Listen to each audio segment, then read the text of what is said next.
Hi, everybody. Welcome again to Cosmic Owl Astrology. I am Louise Edington, the Wisdom Weaver, and I am here with the forecast ahead for the week beginning the 23rd of March.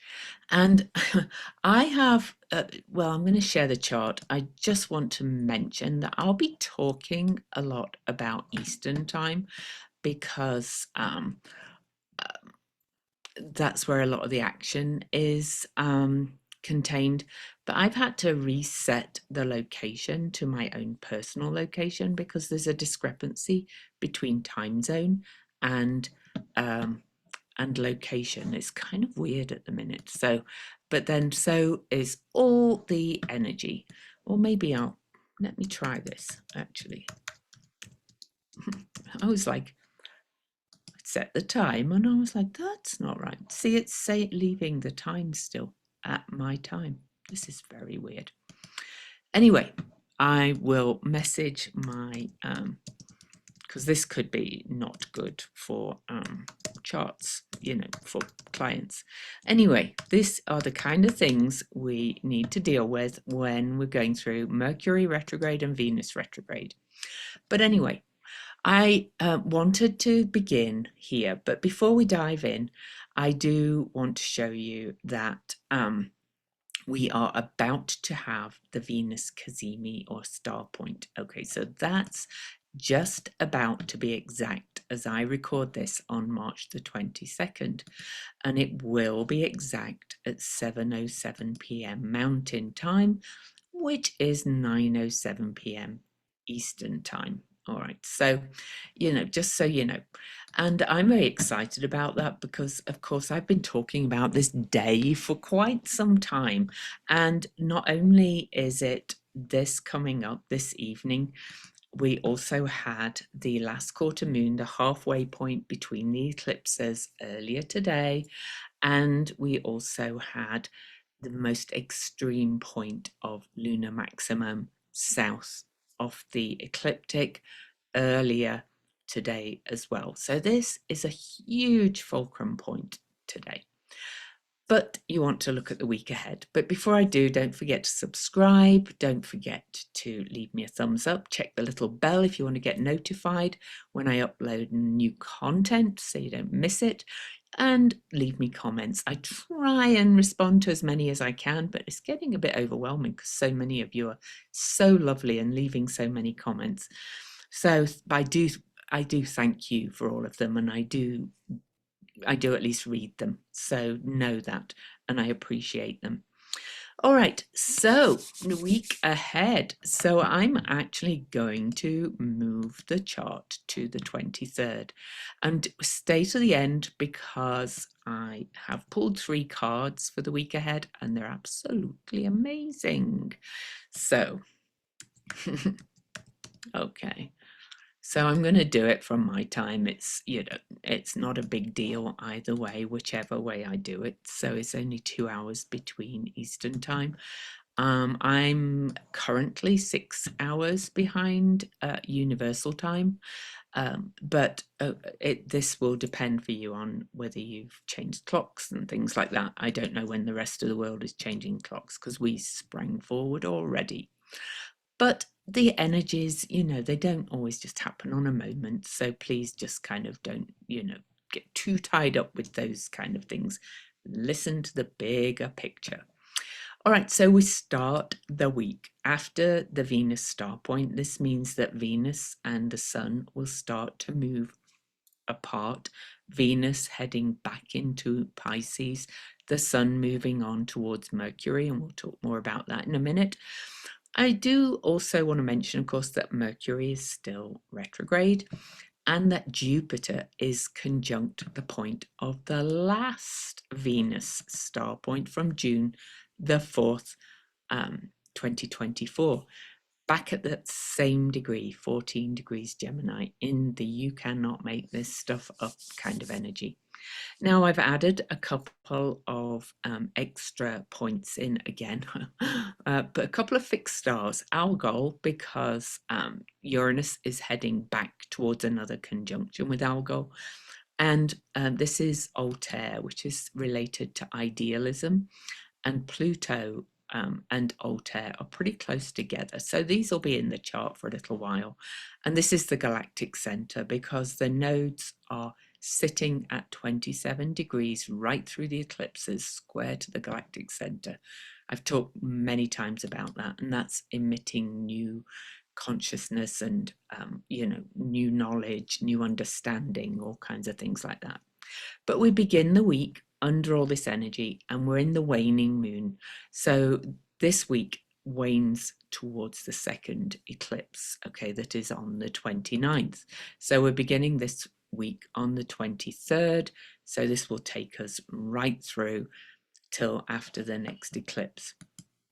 And we begin with the moon still in Capricorn. The last quarter moon was at 2 Capricorn, and early in just before the day starts, really, the moon will conjunct Pholus, which is kind of like a bit of a tower card in many ways, cause and effect, a ripple effect, if you like. And this is 11 degrees, and we're as if we're not seeing a lot of ripple effects and cause of effect of things that where the lid has come off out in the world. But this will continue for some time. So just to say, that's kind of where we start the week and this amazing time we are living in. So I just wanted to quickly. Okay. All right. Never mind. And so, yeah, let's dive on into the day. So there's no major aspects till later in the day, but then the sun with Venus still, no, maybe I'll actually make the aspects. So the sun tomorrow will actually come up and will make an aspect of opportunity, a sextile, which is 60 degrees. Yes. Aspect to Pluto in Aquarius. Now, Venus made this aspect right before her Cazimi. Now, the Venus and the Sun are, moving apart pretty fast, okay, because she's in the middle of her retrograde Venus and the Sun is moving forward, and Venus is closest to Earth today as well. That's another thing as well, by the way. But Venus and Pluto are both about desire and earthly desires, but also, Pluto is also about excavating the shadow and, but also excavating our buried treasure or hidden inner gold as well, because Pluto is the miner, he drills down and excavates and clears out both the excrement, but also the buried treasure. So, this is the sun, our very core, in the sign of Aries, saying, revealing our hidden strengths with this aspect of opportunity about leaning forward into the future, Aquarius. All right. Then after that, I've made a bit of a shift. So I'll be talking a bit more about some of the lunar aspects in these reports. So later in the evening, the moon comes up and opposes Mars. Now, Mars is still covering ground from their retrograde. Okay, so, Mars is retracing degrees from previous, from that retrograde. He's stationed direct at 17 Cancer. Mars is now gaining. No, he's still moving slowly slowly forward. So he's kind of grinding along while Venus does her bit in the retrograde. So we're really facing a lot of issues around our interpersonal relationships and the actions we take in the world as well, and also this belief or feeling that we are in separation. So we have the opposition to Mars, and then shortly afterwards, the moon will come. So here's the moon in Capricorn. The moon will then square Chiron in Aries, also at 21 degrees. And then we'll move on slightly and sextile Saturn. But really, we've got the Moon, Chiron, and Mars all at 21 degrees. And Chiron is in Mars' home sign, and Mars is in the Moon sign. So there's a lot of speaking to each other in this T square. You can see it, the opposition and square to here and opposing here. That is forcing and pushing change. They're in cardinal signs, which are initiating signs. So it's saying you've got to change, you've got to change.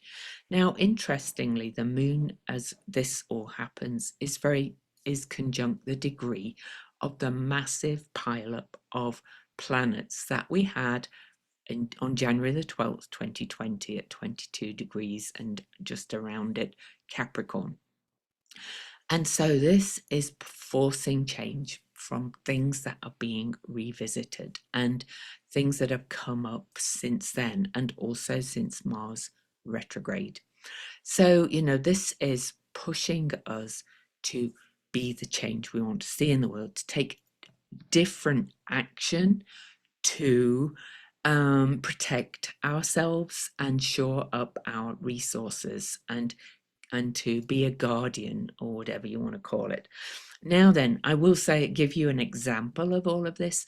There's whole debates going on social media about the cars, Tesla cars, with reactionary protesters saying, well, it's just collateral damage. It's just going to happen. People stupid enough to buy Tesla cars, the cars are going to get, and stupid enough not to sell them, blah blah blah. And then a lot of people are going, no, this isn't smart. This isn't strategic. This is huge. We've got to take different action to be the change we want to see in the world. I'm on the take strategic action to rebirth the future we want to see in the world, because that kind of reactionary behavior is getting an equal and opposite reaction, and it's alienating others. So, this is an example of this T square about taking softer and smarter action to protect and to unlock and heal with that which we need to heal. Okay. And then, as I mentioned, the moon will also sextile Saturn in Pisces, which is the guide for the sign of Capricorn. So these two are also speaking to each other, saying, come on, got to kind of, feel into this emotionally and feel whether this is good way to behave and act wisely, with Saturn being really about elder wisdom in very many ways and maturity. So then on to March the 24th. Okay. Oh, no, not 9 days. Thank you very much. Told you, Mercury retrograde. Okay, on to March the 24th. So on March the 24th, the moon will enter the sign of Aquarius and will conjunct Pluto. And that's kind of really tuning us into some very deep emotions about feeling what transformation and what death and rebirth is happening in the world. So, but also again, it's asking us to lean deeply into our shadow, but also our hidden strengths and resources and inner gold. And so, okay. Come on. Why will that not move forward? Oh my goodness. Oh, it's kind of going crazy, this. Okay, I can't get the PDF to move. This is hilarious. I'm sorry. Oh, there we go. That's why. My goodness. Okay, so on further into the day, 3:48 p.m. exactly, we actually have a Mercury cazimi. And that's Eastern time though. So oh God, these time zones being off on here is kind of a little bit crazy. So let me just show you instead. So we've just had the Venus cazimi today as I record this, or we're having it right as I post this out to you. And then on the 24th at 1:48 p.m. my time, 3:48 p.m. Eastern, we have a Mercury cazimi. And so this is really unusual again. This is another big shift. Now, if I could kind of, speak to both Mercury and Venus have phases. They have morning and evening star phases. And after the retrograde conjunctions with the Sun, both Mercury and Venus become morning stars. So these two are, and the morning star is the much more action phase, the outgoing. It's kind of like the new moon, and this is the planting of seeds moment. So not only are we headed into a new moon, so we're headed into the dark of the moon, we've also planted seeds with the new Venus and planted seeds with the new Mercury, mind and heart and core self, if you like. The intentions that can be seeded and planted in this time are probably the most powerful I've ever seen. Having all this together is just immense, and especially because it's also the eclipses. So the 4 with Mercury cazimi, 4 is a number of stability, and the Venus Sun conjunction was 2, which is the divine feminine as well. And then we've got the eclipse at 9, which is beginnings and endings. But this one is about thinking about really what we want to stabilize in many ways.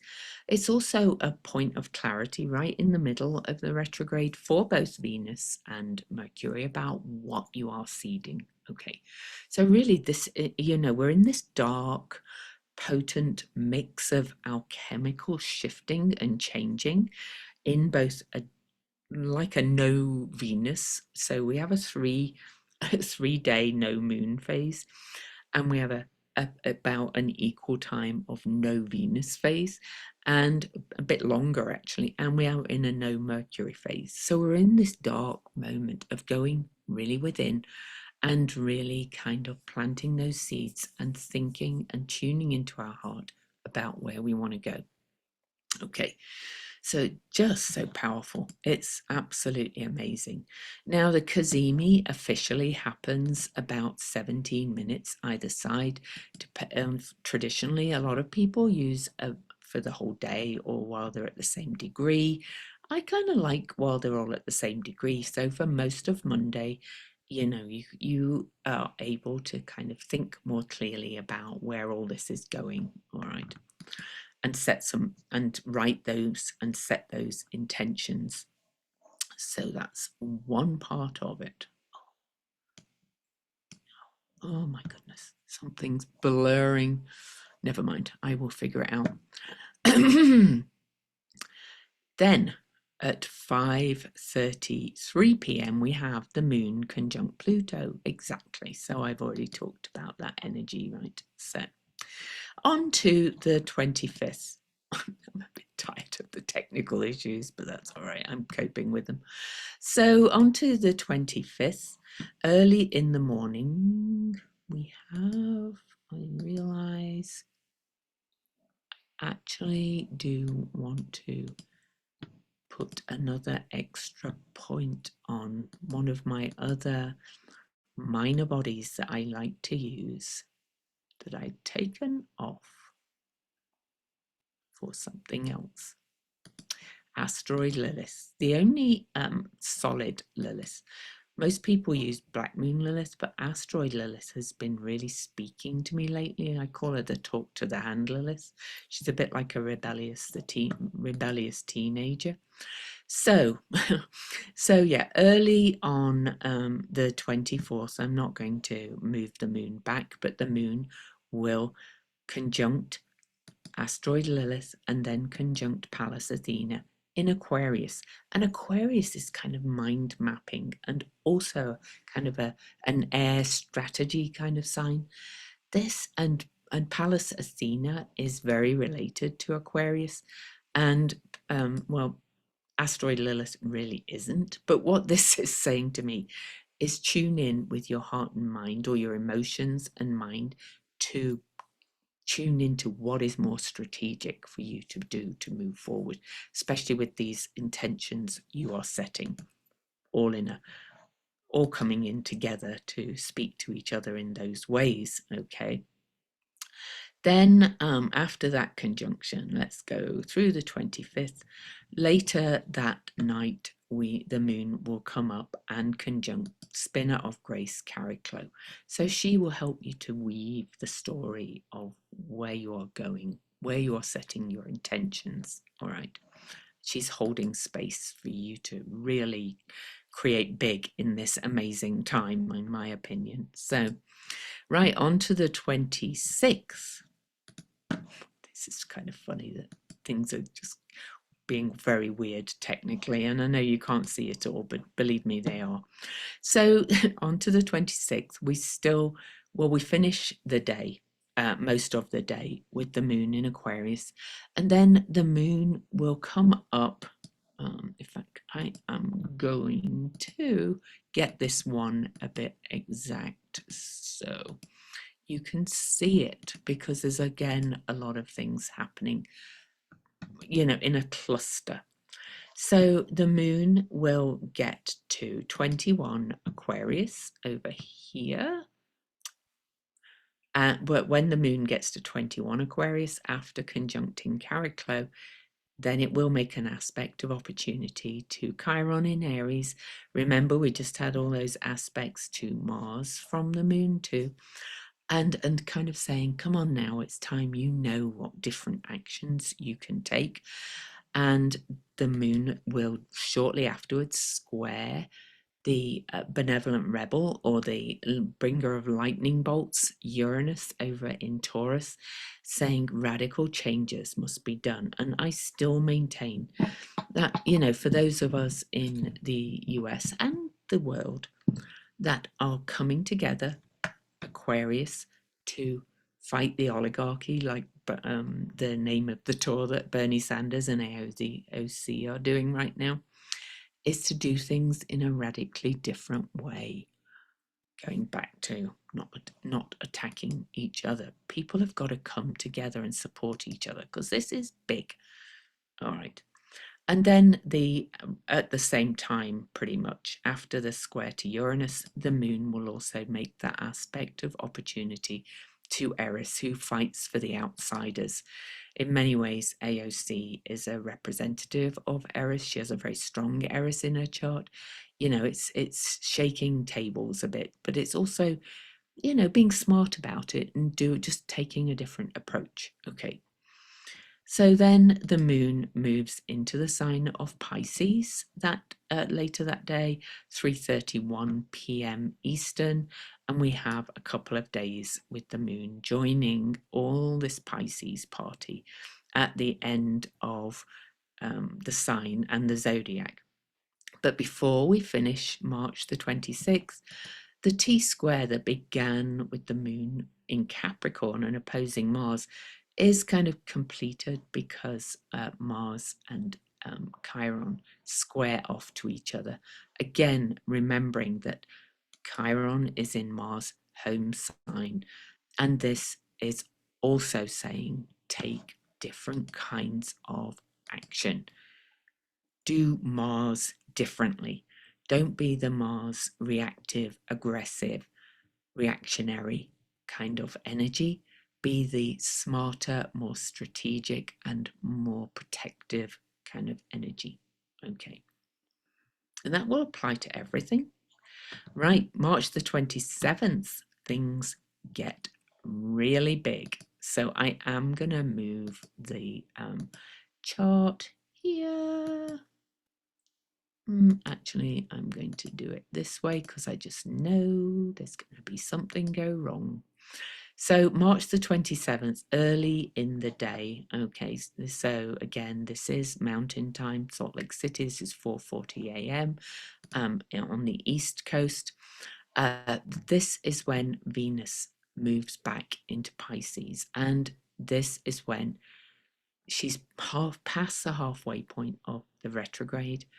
This is when all that's been bubbling up for you in the retrograde, all that you have been discovering about yourself, about others, relationship. I actually know somebody who found out, that the person she had been married to was just leading a whole double life.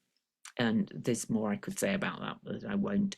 I would ask you to send prayers that all is revealed, so that she can get the support and help that she needs to kind of get a very beneficial divorce from this con man that basically took her in completely. It's just awful, and she has ongoing health issues because of some of the things he did.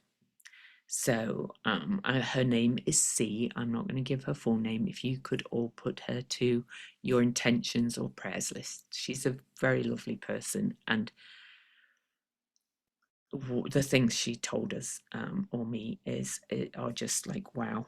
So I like to support all these people. So there's also my friend Ivana, who's in Kiev. Please also add her to the list as well. So anyway, Venus goes back into Pisces, and Venus loves being in Pisces. She's said to be exalted in Pisces, and she is, she's kind of at her most magical, sparkly goddess. But also, Venus emerged from the ocean, from the genitals, basically, that were thrown into the sky, into the ocean, and she emerged on the shell as Botticelli portrayed in his beautiful painting. But that's the myth, at least. But there's an awful lot of creation myths that say we emerged from water, oceans, or dreams, or chaos. And this is the energy of chaos, like the big bang of everything settling together. Well, now Venus is back into it. Is kind of going more into that chrysalis energy of dissolution and breakdown before being reborn when she comes back to Aries as that morning star. Okay. But interestingly, in fact, I should get the time. You can actually find out the time you are likely to see Venus for your location from timeanddate.com. Okay, but I want to give you the official astro-seat.com is awesome. It really it really gives a lot of detail. Okay, so I just missed it, but I will talk about it. So at 0 degrees and 21, in fact, I am going to move.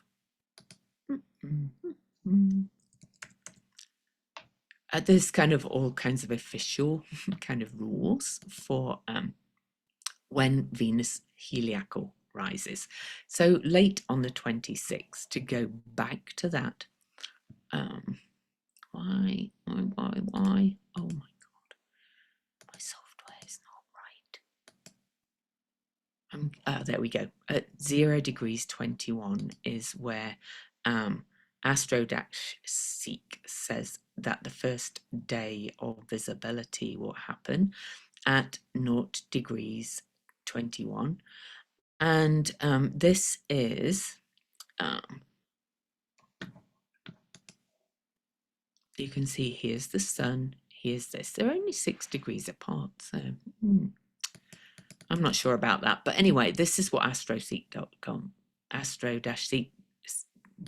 says is heliacal rise.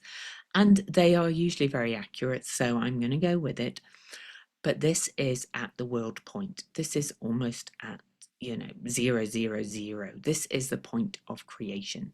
So before she hits the point of creation that she's going to come back to, but this is where her heliacal rise is, according to astro-seek.com.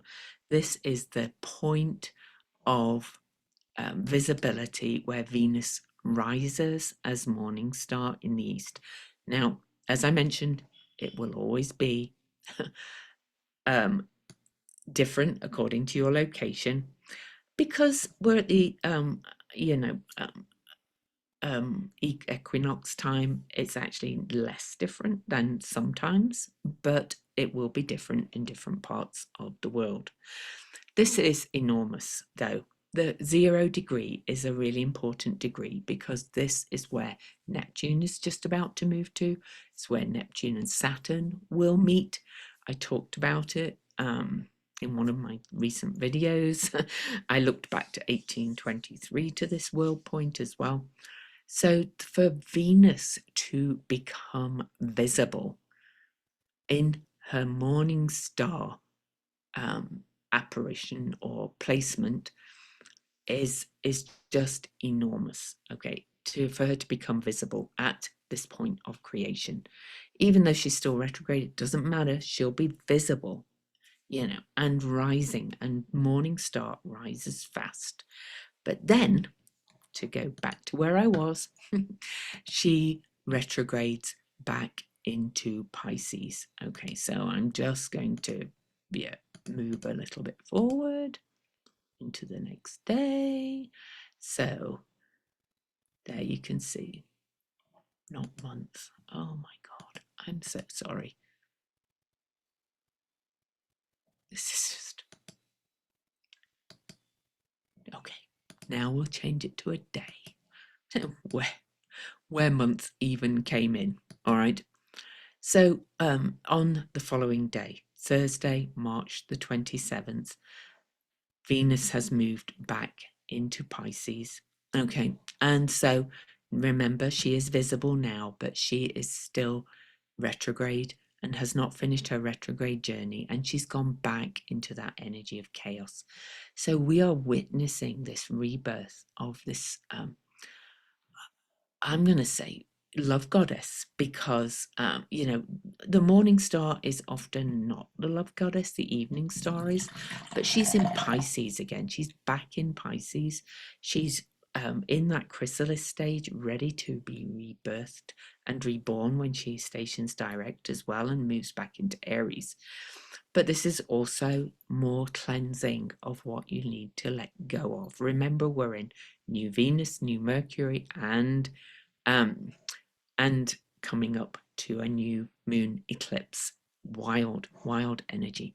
Pisces has this energy of letting go and flowing as well, but it also has this energy of diving into kind of becoming a selkie or a mermaid and floating and letting go and trusting, and kind of revisiting this test of faith we're all going through and learning how to go with the flow and know that this massive shift and changing consciousness is changing every one of us in so many ways. So I'm doing a lot of this because it's flowy. Anyway, so Venus is back into Pisces on the 27th, right after she rises, but then also Venus will be exactly conjunct the modern guide for Pisces, Neptune, right at the very last minutes of the zodiac here.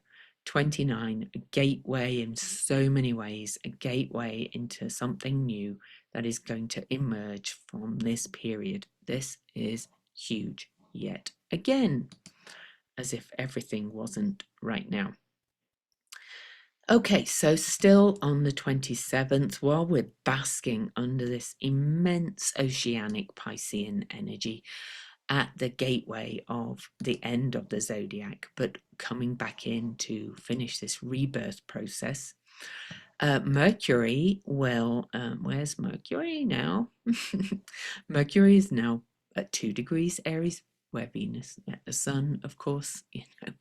All of these degrees are just like, it's just absolute madness, to be quite honest. It's awe-inspiring and wonderful, but Mercury will make an unbroken flow aspect, a trine, 120 degrees from 1 degree of Aries to retrograde Juno over here in Sagittarius. Law, contracts, okay, but this is all about looking at our sacred contracts with each other as well, as we're pulled into this time of unity consciousness in huge ways. Hopefully we'll get through the last couple of days without many more technical snafus.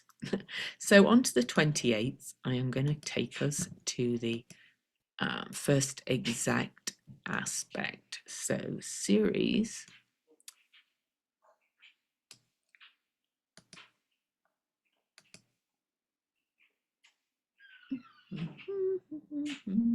where is she? She's not there. So I need to add that too. No, we didn't get through it. Because I really want to talk about this one too, because all of these are really kind of speaking to me in this journey. It's just astounding. So here we go. All right. So aspect. Ceres will trine the way shower Hecate, the torchbearer. But the torchbearer just stationed retrograde at 13 Scorpio. She's moved back to 12 Scorpio. And Ceres really starts to join the party. Now, Ceres is the great mother. She's grief and loss, but she is also, the end part of her journey is really about stepping into this reunification process. And Hecate was her guide. Okay, Hecate helped Demeter or Ceres find her lost daughter. And Ceres and Venus, which is kind of Persephone, are moving towards each other now on this day. And Hecate is saying, look deep within for this unity consciousness, this reunification of all of us, but within yourself as well. And don't expect somebody else to come and save you. Okay. Then we have the moon in Pisces too, like over here. Gosh, such strong energy here. And the moon will make a lovely unbroken flow aspect to that slightly gentler Mars being called to make different actions and not come from a place of emotional reactivity, but to come from a place of deep emotional knowing and heart and to act differently. Then the moon will conjunct Saturn here at 24 degrees, and we may confront a little bit more of, some of our inner resistance and blocks to change, okay, that have to be dissolved, self-limiting beliefs as well. All right, huge energy. And then on to late on the 29th, 28th, sorry, I'm going to show you so all of this. So this is just hours before the eclipse, right? So the moon will meet at 1:16 p.m. Eastern or 3:16 p.m. Eastern, Mountain, 1:16 p.m. The moon will come up and will conjunct Venus and conjunct Neptune. Now, this is huge as well because the moon was conjunct Venus when she stationed retrograde on March the 1st. So, she's heading towards her station direct, but the moon is back in the picture again. This is such divine feminine energy. This is such higher love energy. This is huge compassion. And it's all at the end of the zodiac, which is really a crisis point or a crossroads, another threshold, another liminal energy of massive consciousness shift. And this is taking us way more into this intuitive, irrational kind of energy of trusting our knowing and of letting go of the need to always rationalize and be the critic as well. And then the moon will move into Aries, and we head towards the eclipse on March the 29th. And I have done a whole video on the eclipse, so I'm not going to talk much about it, but that's on Saturday. Here's the eclipse chart set for Salt Lake City.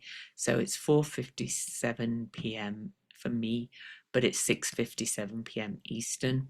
Again, I did the whole chart, and you can see that now Mercury is at the point of creation, and as morning star, maybe a little bit less visible because Mercury is harder to see than Venus anyway, but Venus is going to start getting brighter. This is just, again, just huge, huge energy. It's just crazy.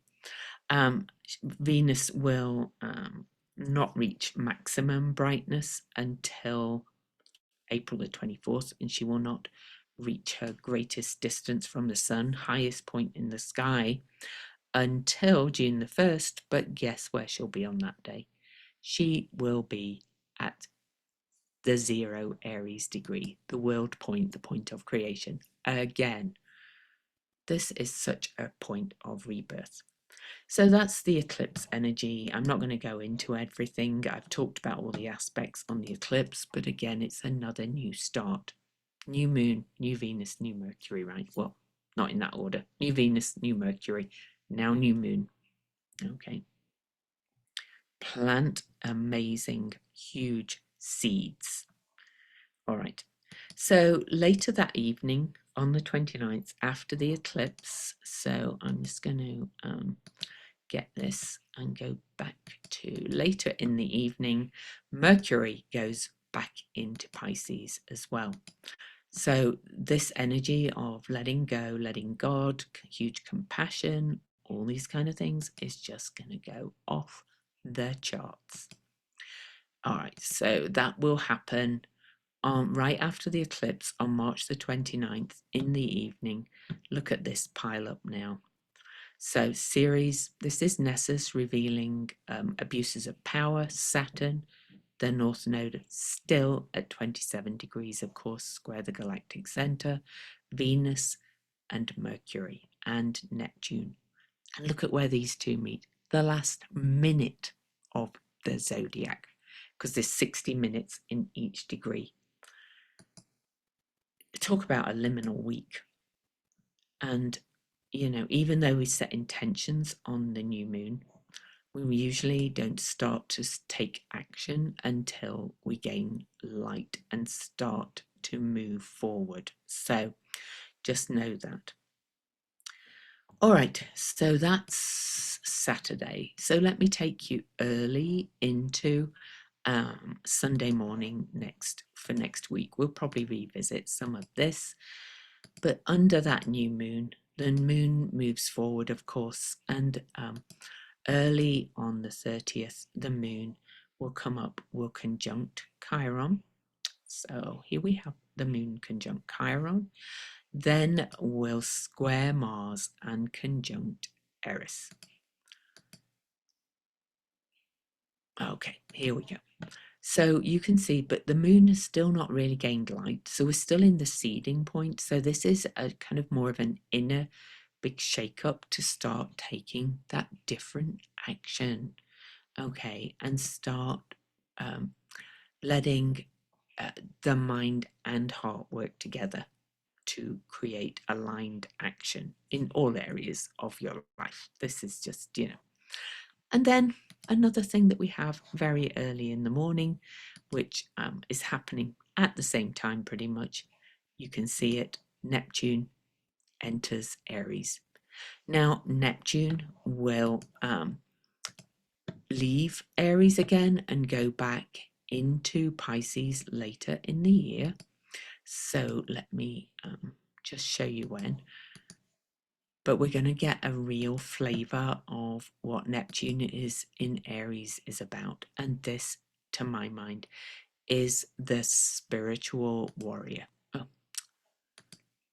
Okay, so October the 22nd, Neptune will go back into Aries, into Pisces, and will fully move into Aries again on January the 26th. So November, December, just 3 months, a revisit of Neptune in Pisces, probably to finish up this rebirth and do a little bit more cleaning out, clearing and letting go of old illusions and delusions. But really, the Neptune in Aries has been well, Neptune in Pisces has been for over a decade dissolving boundaries, both unraveling and creating illusions, softening the edges of reality.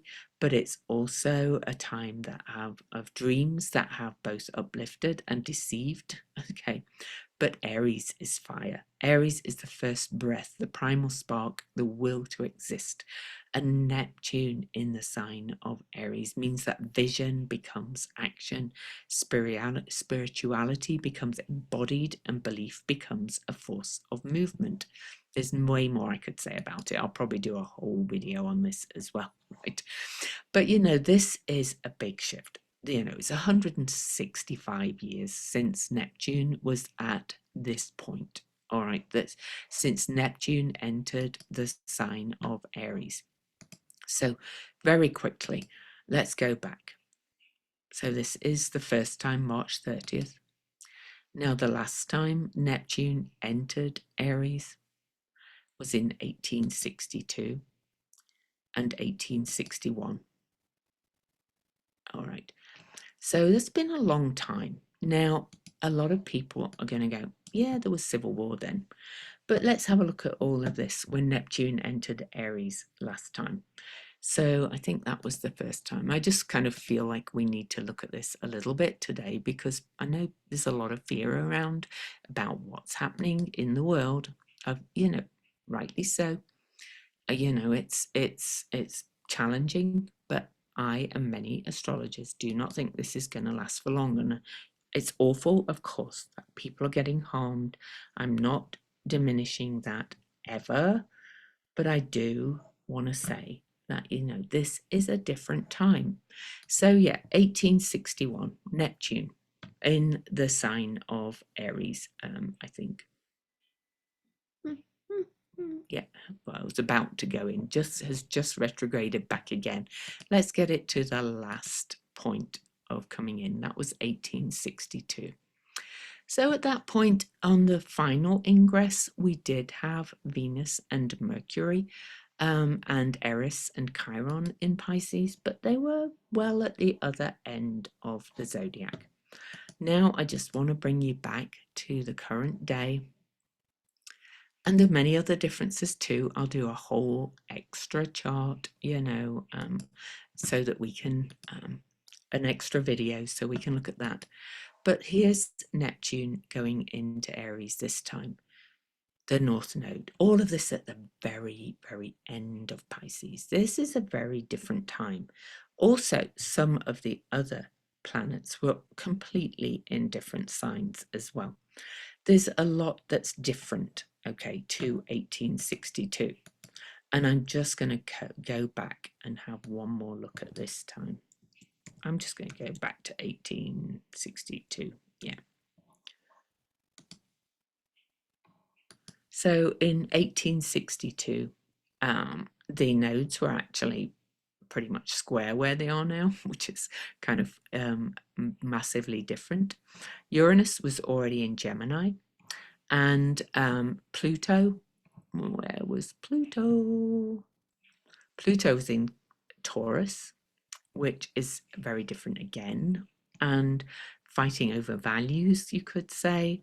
And Saturn was in the opposite sign to where he is now. He's in Pisces now. So, slow, and Jupiter's in Gemini now. There's a lot of different placements. I think this time is unlike anything we have been through before. I kind of feel like we are, and I've said it many times, we are moving into this completely new time. And we are in the birth canal, and it's huge. Okay.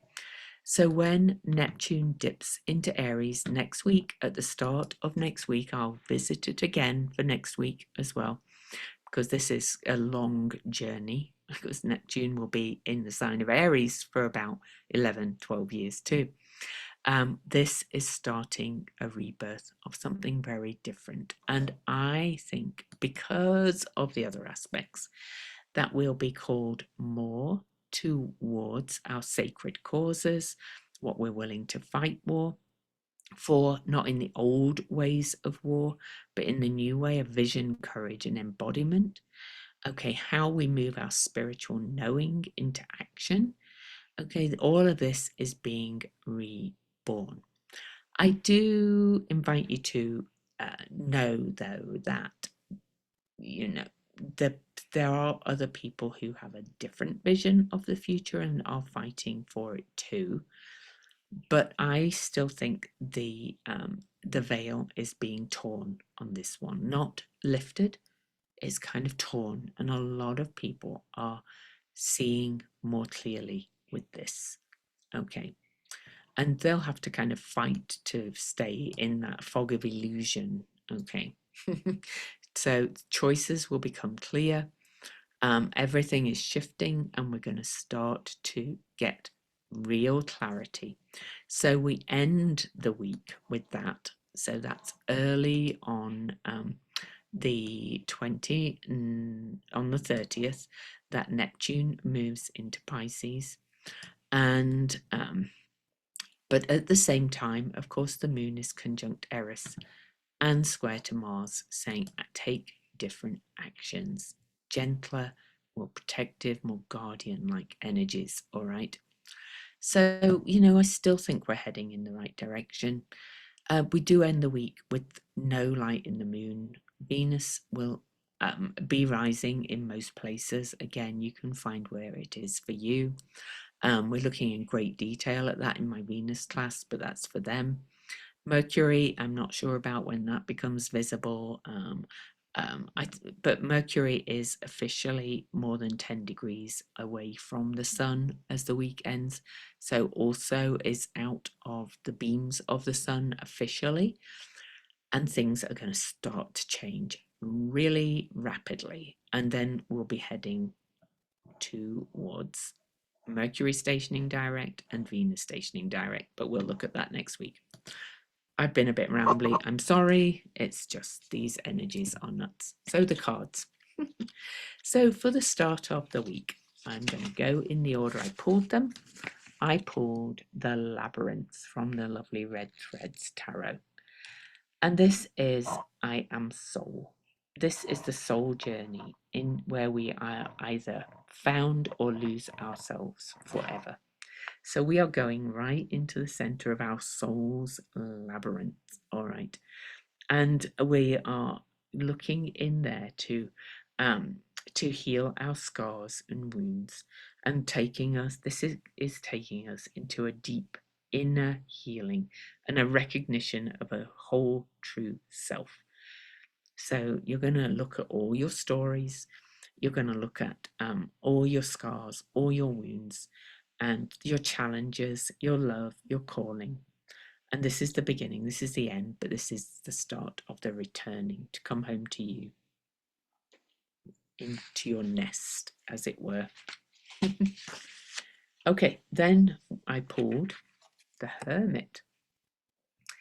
But this is I Am Light.